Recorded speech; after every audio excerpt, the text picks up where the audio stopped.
কোথাও আবাসে টাকা গায়েব, আবার কোথাও আবাসে ফেক অভিযোগ। আবাসে তৃণমূলকে বদনামের অভিযোগ, এবার বৃদ্ধাকে চাপ দিয়ে ভিডিও রেকর্ডের অভিযোগ। দুবরাজপুরে বিজেপির বিরুদ্ধে অভিযোগ তৃণমূলের।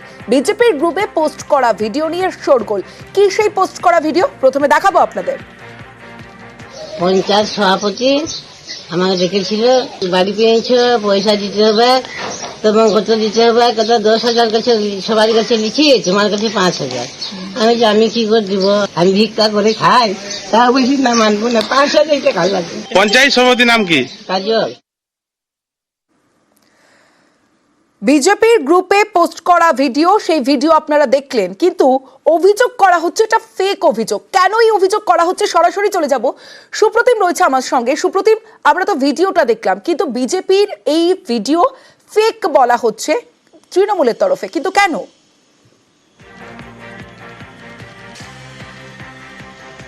দেখো, সেটা হচ্ছে যে আবাসের যে টাকা উপভোক্তা পেয়েছে তার থেকে কাটমানি চাইছে তৃণমূল। এই ভিডিও সঠিক নাকি আবার যে উপভোক্তা ভিডিও বিজেপির গ্রুপে এসে বক্তব্য যা দেওয়া হয়েছে সোশ্যাল মিডিয়ায় বিজেপি থেকে, যে তার কাছে টাকা চাওয়া হয়েছে, কাটমানি চেয়েছে তৃণমূল নেতারা, আর তার কিছুক্ষণের মধ্যে ঠিক ওই একই উপভোক্তা আবার তৃণমূল যে সোশ্যাল মিডিয়াতে যে ভিডিও ছেড়েছে সেখানে দেখা যাচ্ছে সে বলছে যে তাকে লোভ দেখিয়ে এই ভিডিও করানো হয়েছিল, তাকে বলতে বাধ্য করা হয়েছিল লোভ দেখিয়ে।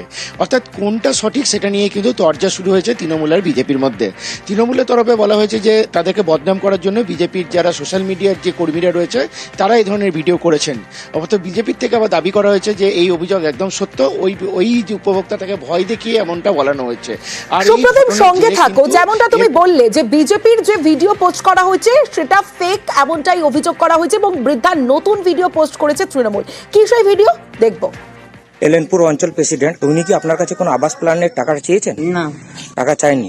সেটা কি আপনাকে কেউ বলা করিয়েছে না আপনি নিজে ইচ্ছাকৃত করে বলেছেন? কে বলা করিয়েছে আপনাকে? আপনাকে কোনো লোভ দিয়েছিল যে আপনি এভাবে বলে দেন অঞ্চল প্রেসিডেন্টের নামে? আচ্ছা, সুপ্রতিম রয়েছে আমার সঙ্গে। সুপ্রতিম, দুটো ভিডিও আমরা দেখলাম, বিজেপির পোস্ট করা ভিডিও, অন্যদিকে তৃণমূলের পোস্ট করা ভিডিও, কিন্তু এখন প্রশ্ন হলো কোনটা সত্য, কোনটা আসল, কোনটা মিথ্যে? উপভোক্তা, তার সঙ্গে কি কথা বলা সম্ভব হয়েছে? তিনি কি বলছেন? একদমই দেখো, যে উপভোক্তা তিনি হচ্ছেন বীরভূমের দুবরাজপুরের লক্ষ্মীনারায়ণ গ্রাম পঞ্চায়েতের ঘাটগোপালপুরের বাসিন্দা, এবং তার যে অভিযোগ, তার এই দুটো অভিযোগেই কিন্তু তরজা শুরু হয়েছে। যদিও ওই যে মহিলা, তার সঙ্গে যখন আমরা কথা বলতে গেছিলাম তিনি কিন্তু কোনো মতেই আর বেরিয়ে আসেনি মিডিয়ার সঙ্গে কথা বলার জন্য, কিন্তু তার দুটি ভিডিও দুটোই কিন্তু সোশ্যাল মিডিয়ায় রয়েছে। একটি বিজেপির পোস্ট করা ভিডিও, একটি তৃণমূলের পোস্ট করা ভিডিও, এবং এখানেই তরজা তৃণমূলের তরফ থেকে বলা হচ্ছে যে তাদেরকে বদনাম করার জন্য বিজেপির তরফ থেকে কিন্তু এই ধরনের ভিডিও পোস্ট করা হয়েছে। অন্যদিকে বিজেপি জানিয়েছে যে তাদের পোস্ট করা ভিডিওই সঠিক, এবং ওই যে উপভোক্তা তাকে কিন্তু ভয় দেখিয়ে নতুন ভিডিও করা হয়েছে, এবং এর জেরে কিন্তু একটা ছোট্ট করে অশান্তিও হয়েছে। বিজেপির দুজন সমর্থককে মারধরের অভিযোগ উঠেছে তৃণমূলের বিরুদ্ধে, কারণ এই ভিডিও পোস্ট করা নিয়েই কিন্তু বিতর্ক, এবং এই নিয়ে কিন্তু ঘটনাস্থলে পুলিশ রয়েছে। তবে কিন্তু এই যে তরজা, সেই তরজা কিন্তু দুপক্ষের মধ্যে সোশ্যাল মিডিয়ায় এখনো চলছে। বেশ সুপ্রতিম, আর বৃদ্ধার দুই ভিডিও ঘিরে তুঙ্গে রাজনৈতিক তরজা, যেমনটা সুপ্রতিম বলছিল। যদি আমাদের অঞ্চল সভাপতি টাকা চেয়ে থাকেন, উপপ্রধান টাকা চেয়ে থাকেন, নিশ্চয়ই তার বিরুদ্ধে দল নিশ্চয়ই তার বিরুদ্ধে কঠোর থেকে কঠোর ব্যবস্থা নেবে। কাজল খান সৎ আছে, কাজল খানের নামে একটা বেলন দেওয়া হচ্ছে। কাজল খান একটা সাংগঠনিক নেতা, সেই জন্য বিজেপির কি একটা চক্রান্ত। বিজেপির যারা ওখানে রয়েছে তাদের মধ্যে আমার তো মনে হয় কয়েকজন নেতৃত্ব দেয়, তাদের মধ্যে এই শিক্ষা দিয়ে এই কথাটা বলা করানো হয়েছে। বিজেপির এরকম কালচার নয় যে কাউকে কোনো প্রলোভন দেখিয়ে কিছু তৃণমূলের বিরুদ্ধে বলানোর জন্য চেষ্টা করবে। ভদ্রমহিলার কাছে টাকা চেয়েছিল, তারপর দেখলো যে এটা খবর প্রচার হয়ে যাচ্ছে, তৃণমূলের ভাবমূর্তি খারাপ হচ্ছে, তার জন্য ভদ্রমহিলাকে ভয় দেখিয়েছে বা কোনো প্রলোভন দিয়েছে, ফলে সেই ভদ্রমহিলা তার নিজের কথাই নিজে পরিবর্তন করছে। বিজেপির বিরুদ্ধে ফেক ভিডিওর অভিযোগ তৃণমূলের, পাল্টা ভিডিও পোস্ট তৃণমূলের, সেটাও পাল্টা অভিযোগ পাল্টা। আর এই সময় ঠিক দুই ভিডিও নিয়ে যখন রাজনৈতিক তরজা তুঙ্গে, তখন গ্রামেও উত্তেজনা ছড়ায়। তৃণমূলের বিরুদ্ধে মারধরের অভিযোগ বিজেপির, আর সেখানে আহতও হন বেশ কয়েকজন। এরা সন্ত্রাস করে মানে দুর্নীতি দেখার চেষ্টা করছে, আর গ্রামের লোককে দমন করার চেষ্টা করছে। কারা মারলো? কাজল অঞ্চল সভাপতি, ওর বউ, ওর ছেলে। কজন আহত হয়েছেন আপনাদের? আহত হয়েছে 2 জন। দুর্নীতির কথা তুলে ধরাতেই মারধর। আর এই গোটা ঘটনায় বিডিও দ্বারস্থ হওয়ার ভাবনা বিজেপির।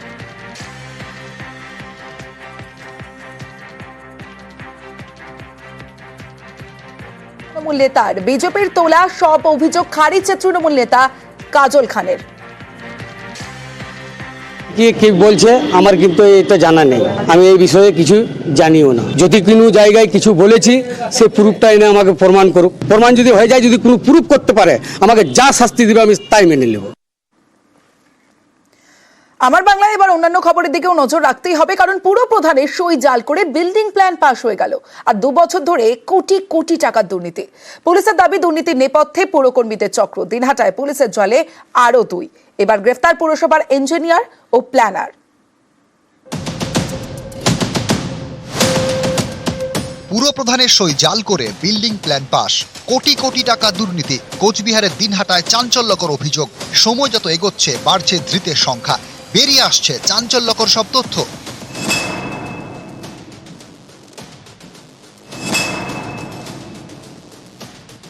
কোচবিহারের দিনহাটা পুরসভা, এই পুরসভারই কর্মী উত্তম চক্রবর্তী। সম্প্রতি তাঁর বিরুদ্ধে পুরপ্রধানের সই জাল করে বিল্ডিং প্ল্যান পাশ করিয়ে লক্ষ লক্ষ টাকা কামানোর অভিযোগ ওঠে। এ নিয়ে দিনহাটা থানায় অভিযোগ দায়ের হয়, গ্রেপ্তার হয় উত্তম। তদন্তে নেমে পুলিশ বুঝতে পারে উত্তম একা নন, দুর্নীতিতে আরো অনেকে জড়িয়ে। দুর্নীতির অঙ্কটাও কোটি কোটির। পুলিশের দাবি, পুরসভার ভিতরে একটি চক্র তৈরি হয়েছিল। পুরকর্মীদের এই চক্রই 2 বছর ধরে দুর্নীতি চালিয়ে গিয়েছে, কোটি কোটি টাকা কামিয়েছে।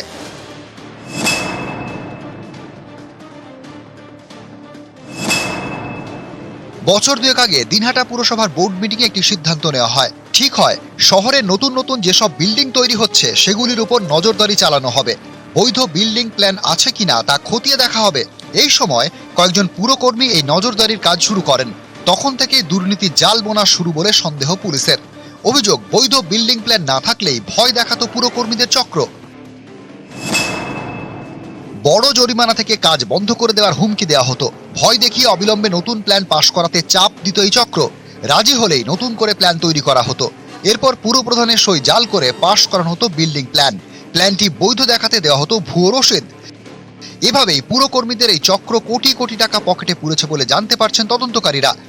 এই যেমন শহরের একটি নার্সিংহোমের বিল্ডিং প্ল্যানের ক্ষেত্রে 10 লক্ষ টাকা ভুয়ো রসিদ দেওয়া হয় বলে অভিযোগ। এ নিয়ে থানায় অভিযোগও দায়ের হয়েছে। এভাবেই 2 বছর ধরে দুর্নীতি চলেছে বলে তথ্য পাচ্ছে পুলিশ। আগে চাইছিল 70,000, পরে ওটাকে মিটাই দিছি 50,000-এ। 50,000 টাকা আমার কাছে নিল, তারপর আমাকে প্ল্যান পাসটা দিচ্ছে। যখন আমি শুনতে পারলাম এরকম ঘটনা, পৌরসভায় যায় দেখাইলাম, বললো এটা তো অরিজিনাল না। এসে জানতে পারি আমার প্ল্যানটা অবৈধ। আমাদের অনেক কষ্টার্জিত পয়সা, মিউনিসিপ্যালিটির এমপ্লয়িকে আমরা ভরসা করেছি, যার জন্য আমার এই পরিস্থিতি। 25,000 টাকা দিয়েছি। সম্প্রতি এক ব্যক্তি দিনহাটা পুরসভায় বিল্ডিং প্ল্যান পাশের জন্য যান। তার একতলা বাড়ি দোতলা করতে চান, তাই আগের বিল্ডিং প্ল্যানের নথি দেখতে চান পুরকর্মীরা। তখন সামনে আসে গরমিল। পুরকর্মীদের দাবি, আগের প্ল্যান পাশের কোনো নথি তাদের রেকর্ডে নেই। এরপরে শুরু হয় খোঁজ খবর।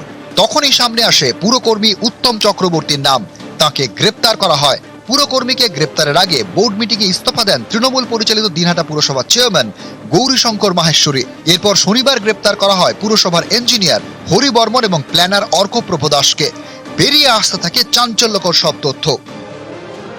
পুরসভা কর্তৃপক্ষ যারা পুরসভায় এখন দায়িত্বে আছে তারা সাথে সাথে এর বিরুদ্ধে যা যা করার করেছেন, এটা নিয়ে এফআইআর হয়েছে এবং পুলিশ মানে তদন্ত বললে কম বলা হবে, এটা নিয়ে একেবারে ছানবিন করা যেটা সেটা করছে এবং ইতিমধ্যে 3 জন গ্রেপ্তার হয়েছে। শুভঙ্কর সাহা, নিউজ 18 বাংলা।